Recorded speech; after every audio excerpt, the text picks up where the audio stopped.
What's going on, y'all? It is DJ Danny Ocean. 101.9 Kiss FM is in the building right now. People, I told you we had a very special guest coming to the show today. You guys know I'm a huge wrestling fan. You know that, okay? And I'm happy, very happy to have one half of one of the greatest, one of the most accomplished tag teams of all time, AEW Superstar and North Carolina's own Dax Harwood is on the show today, guys. Dax, how you doing, man? Not too bad. I'm still waiting on the very special guest you have. I don't know who's it ain't me. It is definitely you, man. You and Cash have done literally everything as far Everything. as tag team wrestling goes, man. Gold in almost every company you step foot in. The first ever WWE Triple Crown Tag Champs, two-time AEW Tag Champs, Ring of Honor Champs, IWGP, everything. So yes, you are a very, very special guest, sir. Well, I'm glad you said it, so I didn't have to because if there's one thing I love to do is pat myself on the back. But I'm glad you did it, so it made me look a little humble. But yeah, 10-time World Tag Team Champions across 7 different companies, all over the world. So yeah, I mean, it's something I'm very proud of. I want to go down as being, I wouldn't mind going down as being the greatest tag team of all time. But we'll see at the end of the day what happens. I think you're definitely on track to do so. I read that you made your pro wrestling debut in 2004, right? 2004, yes, sir. And you and Cash debuted as a tag team in 2014. Yep. And 9 years later, in 2023, ESPN's Tag Team of the Year. Uh, and 2021 or 2022 and 2023. That is legendary, man. Yeah. That is legendary. So, like I said, I feel like you're on the way to the greatest Uh, of all time. let's Definitely. hope so. I would never put us in the greatest category. There's a lot of teams that I put above us. Midnight Express, Rock and Roll Express, Arn and Tully. The list goes on and on. But just to be able to be mentioned with those guys, Mm-hmm. that's a dream come true for me. That's amazing. That's amazing. Now, Wednesday night on Dynamite, I heard you. You had a message. You and Cash had a message for the Death Riders. All right, they're coming to your backyard, Yeah. Asheville, on the very first simulcast stream, TBS and Max of Dynamite, Fight for the Fallen. How does it feel? Is it like an extra level of excitement? Is it added pressure to be, this first simulcast in your hometown? Um, I guess so. Yeah. I mean, the excitement level obviously is through the roof. What I feel that FTR, AEW, and wrestlers around the world, our goal is to go into any city that we're at and let the fans join in on the fun, allow the fans to have fun. But this time in Asheville, it's a little less selfish, I guess, for the wrestlers and for the company. Asheville's obviously gone through an incredible tragedy, Mhm. and this is the first. This is going to be the first entertainment opportunity for Western North Carolina to have since Hurricane Helene. Mm-hmm. And so, January 1st, our goal, the first and foremost goal, usually, I can speak for FTR. Our goal is to go in and have the best match possible. Our goal is to go in and come out better than we were before we went in.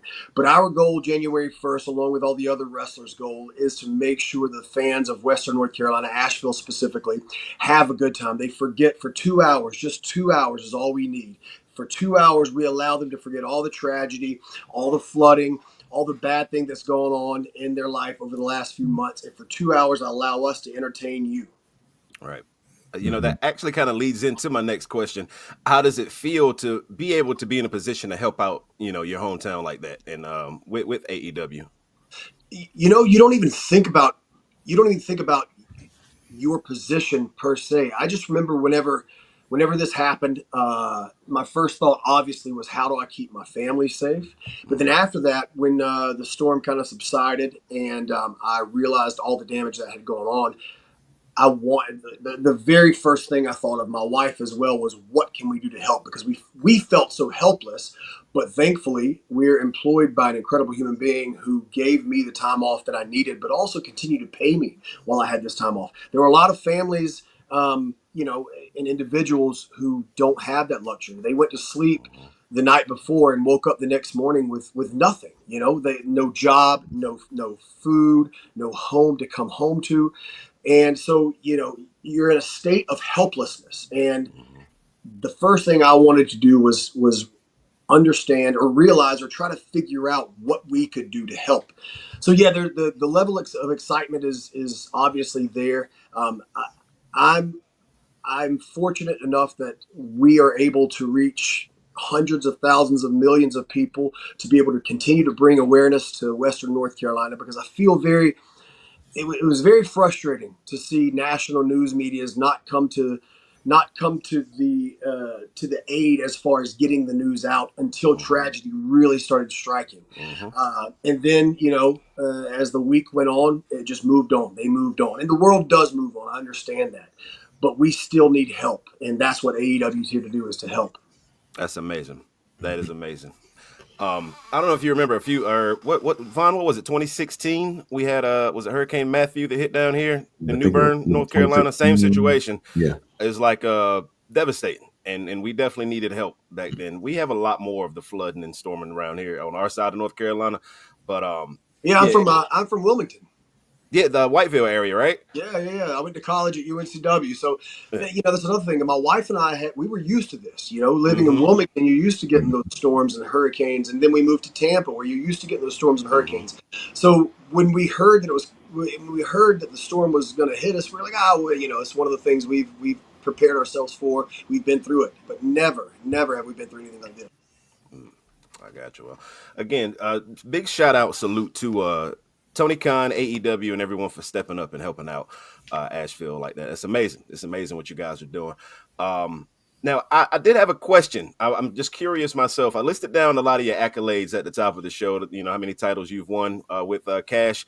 My question: have you and Cash ever considered chasing singles gold?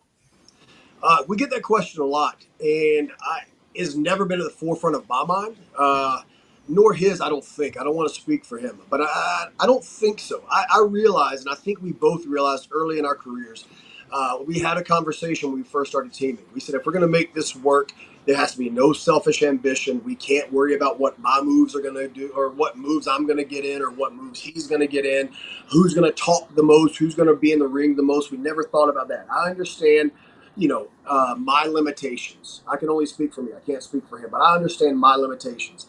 And at 5'10", receding hairline, this southern accent that I got, and I don't have the best body in the world. I understood my limitations, but I knew that if I had another guy who had the same limitations as me, albeit he's a little bit better looking than I am, but he had the same limitations as me. If we could work together, we could, because I knew how talented he was and I knew how talented I was. We could go down as the greatest tag team of all time, and that was our goal. 2022 came around, and I embarked on a ton of singles matches, and they were, I guess patting myself on the back, they were pretty well critically acclaimed. Oh yeah. But I would never want to leave Cash behind and do my own thing. If there comes an opportunity where we can be like Arn and Tully, where we can still be a unit, but maybe do our own thing, then that's something I could think about. But I would imagine in 2025 we'll be gunning for some trio gold, and we might get back to the AEW World Tag Team Championships eventually. Okay. Okay. Speaking of 2025, then I'm gonna move to the guys here. Speaking of 2025, All in Texas. It's going down in July. Yeah. How's the buzz, man? How are you feeling? I'm pretty sure the locker room is going crazy. They're excited for the biggest event of the year back in the States. How are you feeling about it? Yeah, it's our first ever stadium show in the United States. We've sold 80 some odd thousand tickets at Wembley. We've sold 50 some odd thousand tickets again at Wembley. We've done Arthur Ashe, where we've sold 25,000 tickets, and this is our first ever stadium show in the States, and to have it in Texas is incredible, because Texas is pretty rich in wrestling history. Oh, If you yeah. think about the Von Erichs and the Freebirds, world class championship wrestling. Not even to mention like Stone Cold Steve Austin, and all the Texas greats from Dick Murdoch, Dick Slater, Dusty Rhodes. So there's a lot of rich history in Texas, and I think being able to bring some of that history back to Texas through AEW because we're going to have Dustin Rhodes there. We'll have the Von Erich boys there. We'll have their dad there. We might even have an appearance for some of the greatest of all time, that we've got on our roster, such as Adam Copeland, Chris Jericho, Sting. The list goes on and on. So having All In Texas is a huge milestone for the company, and to say everyone's excited would be a complete and utter understatement. Nice. Well, guys, you heard it. It's going to be amazing. If you haven't got your tickets to AEW All In Texas yet, go ahead and get them. Von Kasey, anything you want to ask, man? Yes. All right. Dax, I do want to apologize for this pun that you're going to have to hear. I tried to reword this question so many ways, but it only works with the pun. So take it as it is. All right. Let's go. So to me, tag team wrestling had kind of not been getting the credit it deserved for maybe over the past decade. It had been treated as kind of a second tier of wrestling, but I do feel like there has been kind of a revival. Of tag team wrestling? You see, what do you think? What do you attribute that to? What do you think has revived the tag team wrestling scene in America, at least? As selfish as it's going to sound, we did. I think. I feel like we did, and and not even just us. I can't say that we came along at the same time that the New Day came along. We came along at the same time the Usos did, and before that, tag team wrestling was almost obsolete. There were Edge and Christian, the Dudleys, and the Hardys, right? And they carried tag team wrestling, but it was just those three teams that carried tag team wrestling, and that was for just a year, maybe 2 year span. And then, unfortunately, the owner of the WWE at the time, he wasn't a fan of tag team wrestling, and he let it be known that he wasn't a fan of tag team wrestling. So these guys who were thrown in a tag team, their goal and their objective was to get their moves in, get their stuff in, so the boss could see them and say, okay, maybe that's my star. And they would take that person out of the tag team. So it was always a selfish kind of competition with tag teams. And I feel New Day, who were on their last legs before they became New Day, they had no idea what they were going to do with these guys. They thought Kofi had already gone through everything he was going to go through. They thought Xavier Woods maybe would just be a utility guy. And things hadn't worked out for Big E. So they put these three guys together, and they said, no, we're going to make this work. And so they brought it back, to mainstream wrestling. The Usos, twin brothers who were having incredible matches, finally got the opportunity to come out of their shell and be themselves. But if we're talking about Cash and Dax, Dawson and Dash, the Revival, FTR, the type of tag team matches we were having were what tag team wrestling was built on. I don't want to get too inside baseball, but there were a lot of things like hope spots that we would pride ourselves on doing. And then as we were as bad guys, making sure our good guys looked better than they possibly looked by themselves. So I think a lot of the psychology is what we brought to the table. And then on top of that, you had the Young Bucks going around the world, and they were bringing their own style of tag team wrestling, which is not my favorite style, but it worked for them, and it is obviously a lot of people's favorite style. Their style of tag team wrestling was very exciting, very fun, fast paced, but also it was very, it was a charismatic kind of style. And so I think on the backs of FTR, the Young Bucks, Usos, and New Day, I think that's where the revival of tag team wrestling started. Yeah, I agree completely. I do want to ask, following up on that, what do you think is the most important part of the psychology of tag team wrestling? Man, that's a loaded question, and I'll try to answer it pretty quick because I feel like I've given you so many long form answers. No, go ahead, man. I feel that I feel that we have to get back to our bad guys being unselfish.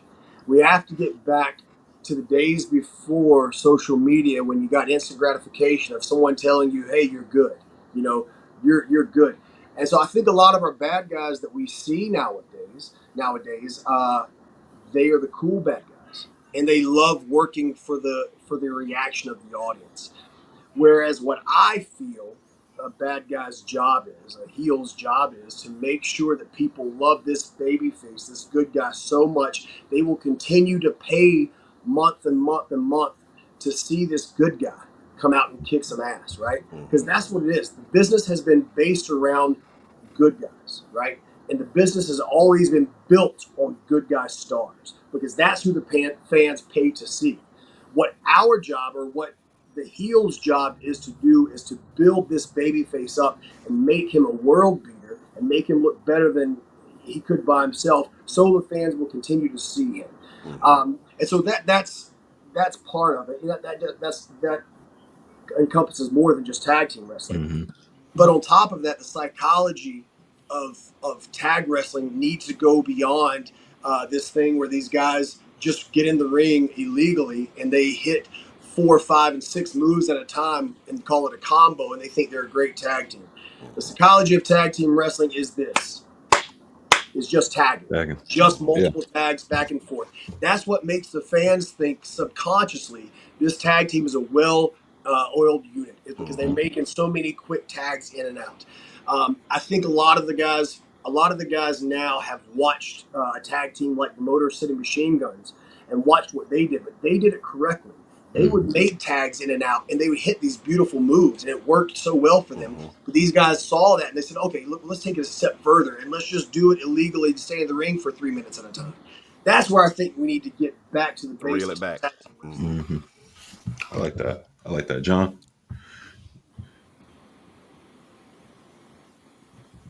Your mic isn't on, Joe. I thought you were drinking. I thought it was hot. I was like, damn, it's 11:15. What's he doing? Stressful out here, man. Still don't have you, brother. Still talking. There we go. Hi, can you hear me? We can hear you, but we can't see you now. No, it's even earlier over here on the West Coast. It's 8 a.m. I would be screwed if I'm drinking now. Oh, it's okay. It's okay. Go ahead and take a drink. Well, we had talked about your accolades earlier, and particularly your 2022, where you guys were like on top of the world. I still lament that we couldn't get that 4th belt on you in that summer, because I feel like we really could have had the largest tag team match in the history of at least modern wrestling. But I'm not gonna harp on that or anything.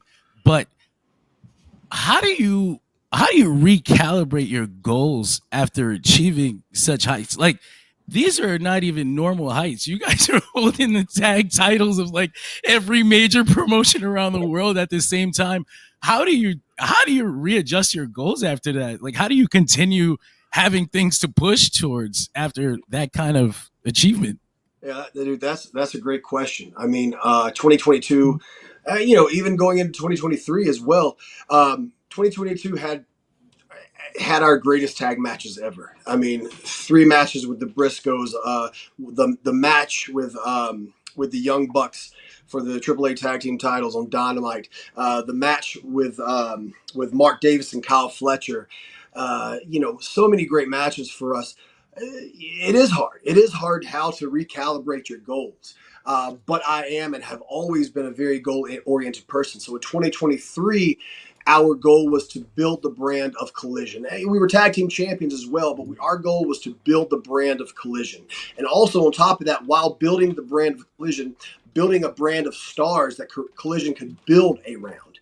So that was our goal. I had a big hand in trying to make sure guys like, for example, Big Bill and Ricky Starks, I wanted to make sure they were featured. But that was our plan, was to build stars, and we had, Bullet Club Gold. We were building them up with the Guns and Jay White and Juice Robinson. We just wanted to build that brand up. And then 2024 came around, and we had lost the tag team championships. And I talked to Cash. We had taken a step back and looked at our career, and I was very, very happy, and I was content with what we had done. And I told him in 2024, the beginning of this year, I said, if we retired today, I'd be happy. I would be okay with what we've accomplished. So 2024, our goal was to try to help make wrestlers, to try to help make younger stars. Again, I don't like getting into too much inside baseball, but if you look at our 2024, we lost more than we won. And you could say that might have been by design, because we wanted to help out as much as we could the company, but also help out and bring up these younger stars. And so, my idea in 2024 was to help bring up guys like Roosh, guys like Drolistico. Who else did we work with through 2024? Daniel Garcia. That was a big pet project of mine. I wanted to make sure, because I saw something in him and I wanted to bring him up, but then also reintroduce guys who I think still are incredible wrestlers and are big stars for us. House of Black, I wanted to bring them up. And so that was our game plan for 2024. Now 2025 is rolling around, and I feel like we might have done ourselves a disservice in 2024 by being maybe a little too giving, keeping ourselves in the background a bit too much. 2025, I want to continue to build AEW, continue to build our television shows, continue to build our relationship with Max now, starting streaming on Max. But also selfishly, I want to remind people that FTR is the greatest tag team in the world. And even though we've got a little bit of age on us, I turned 40 years old this year. I feel better physically than I ever have in my life. And I am ready to remind people what tag team wrestling is, because unfortunately, I think maybe it took a step back this year. And I think it's our job and our duty as FTR to bring tag team wrestling back to the main event scene. I love that. Thanks for loving tag team wrestling so much and bringing it back, helping to bring it back. Dude, I love wrestling too much, and I say it all the time, and I get too much flack on the internet for it. But I fucking can't. Oh, sorry. I can't hide it, dude. Like I can't not. If I'm passionate and love something, I can't not love it fully. And I fucking love wrestling, dude. Respect, man. Respect. That's why we're all here. We all love this. We all love it, man. We all love it. Now I'm very curious. Little fantasy booking here, since we love wrestling. Of course, you guys are one of the greatest tag teams of all time. I'm curious. 4-way tag team ladder match. FTR versus who? Any tag team, any generation, any company. Who would you want to cross that ring from me? Because I'm not climbing up the ladder. I'm walking my ass to the back and let whoever else was in it, they can fight for it. Tagged. If you've watched our ladder matches, and look, we've had two or three, and I'm very proud of all of them. And the reason I'm proud of all of them is because, specifically myself, Cash is an incredible athlete, but I'm not the greatest athlete in the world, so I don't do what a lot of fans expect in a ladder match. But if you watch our ladder match with the New Day, or you watch our 4-way ladder match with House of Black, LFI, and I can't even remember who else it was. And also our ladder match with the Young Bucks. I let these people know, hey, I can't do the things you can do, but we can make it real and brutal and believable. And that's what we did. So I was very happy with that. But let's say we did a 4-way. Let's say we did a 4-way mini tournament to determine who the greatest tag team of all time is, right? Okay. And we wanted to include myself in there. And if the prime, so we're talking prime wrestlers? Prime. Oh yeah, prime. Or like wrestlers today? Prime. Definitely prime. It would have to be Rock and Roll Express, the greatest good guy tag team of all time, from which we have all built our foundation off of. The Midnight Express, Dennis and Bobby, who are the quintessential heel tag team. They're the tag team by which all tag team structures and all tag team matches you see today came from them. Before Bobby and Dennis, tag team matches were like the Andersons, where they would grab an arm bar and they would hold on to this arm bar, and they would sit in the arm bar on the good guy until he finally made that tag to his partner, and then we go. But with Bobby and Dennis, what they did was they took these good guys, put them in the middle of the ring, and they created all this action around these good guys. And that's where you hear the term bumping and feeding came from. They would put this good guy here, and they would create all the movement, all the action, and all the high spots through them, and then in the excitement through them. Then they would slow it down and get what people call heat. They'd get that, and then the hot tag would come and they'd blow it all back up. Right. So those are the three teams, and then if I'm putting one more, I'm gonna, man, I guess I'd have to say, if we're doing polar opposites, but also the counterparts to each era. I'm gonna say if we got Rock and Roll Express, we got to have the Young Bucks. If we have FTR, we got to have the Midnight Express. That's what I would do. I love how hesitant that was. Yeah. It pains me, dude. It pains me sometimes to put these guys over, but I got to do what's right for the company. Understood. Now, to what we end all of our interviews with, we always put you guys on the spot. We make you run your top 5. So we need your top 5 tag teams of all time. Yeah. Oh, okay. Number one, obviously, I've said the names a million times. Bobby and Dennis, my number one favorite. Hart Foundation. Obviously, I'm a Bret Hart guy. Let's see, Hart Foundation. I'd go Arn and Tully, number 3. And let's see, 4. I'd have to say Ricky and Robert, the Rock and Roll Express, because that's every babyface tag team. That's what they've stolen from. That's what they've taken from. And then number 5, man. Oh my gosh. Off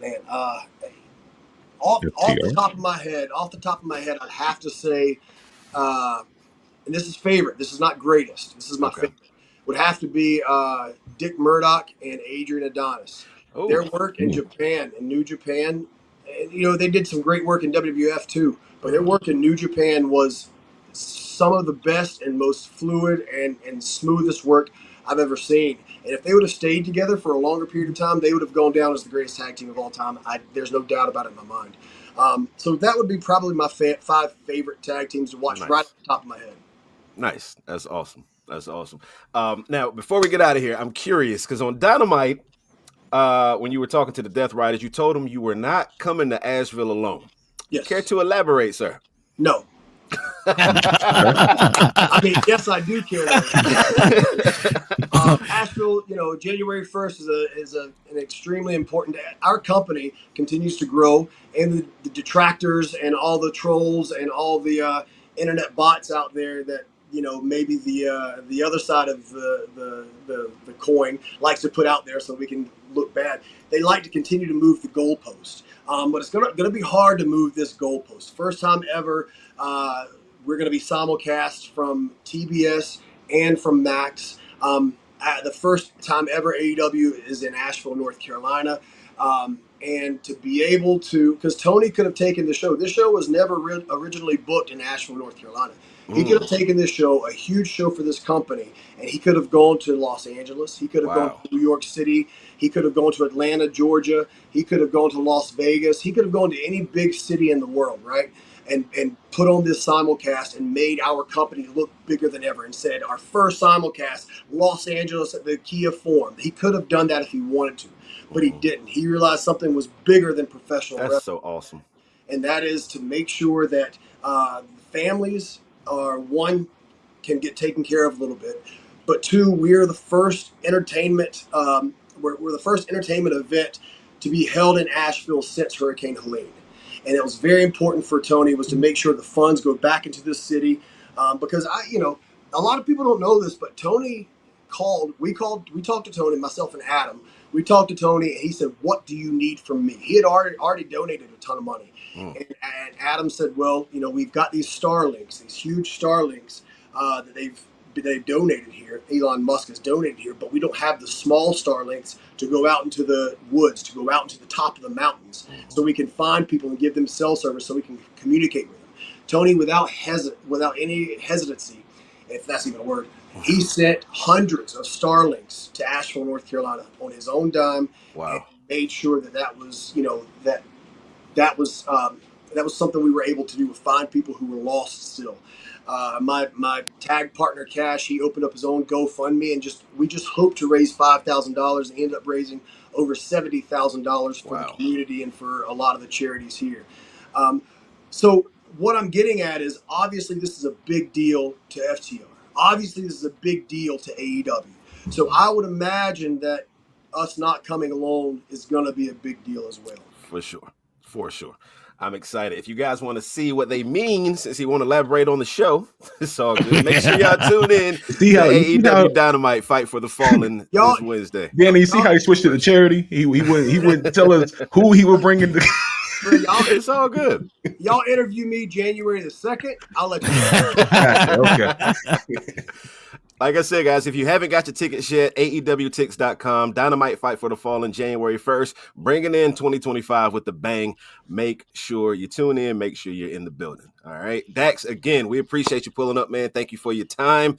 And I'll definitely be there on the 1st, so I'll be seeing you on the 1st for sure.